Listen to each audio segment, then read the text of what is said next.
विपक्ष के सामने झुकी केंद्र सरकार। विपक्ष की क्या मांग थी वो बताएंगे, लेकिन उससे पहले ओवैसी का बयान सुन लीजिए।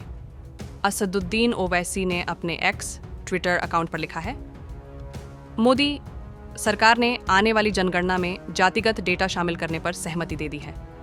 इसकी सख्त ज़रूरत थी और यह कई तंजीमों की लंबे समय से मांग थी।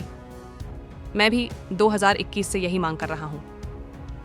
मैं तेलंगाना के मुख्यमंत्री रेवंत रेड्डी गारू को राज्य में ऐतिहासिक जाति जनगणना लागू करने के उनके नेतृत्व के लिए बधाई देता हूँ। ये आज़ाद भारत में इस तरह की पहली पहल थी जिसमें पता चला कि राज्य की 56.32% आबादी पिछड़े वर्गों की है। तेलंगाना ने 42% बीसी आरक्षण लागू करने का गैर मामूली फैसला भी लिया।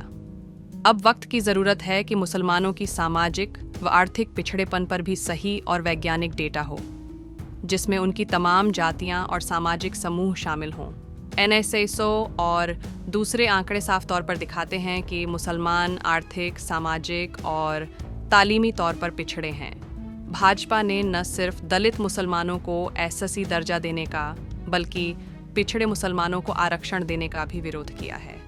भाजपा को अब अपनी ईमानदारी साबित करनी होगी। डेटा को साफ, पारदर्शी तरीके से इकट्ठा किया जाए और जनता के सामने रखा जाए।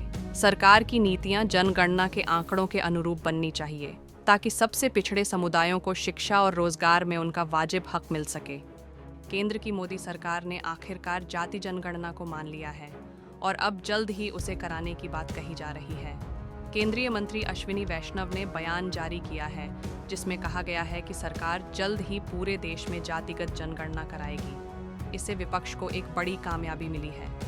आप देख रहे थे जन सोच। धन्यवाद। जय हिंद, जय भारत।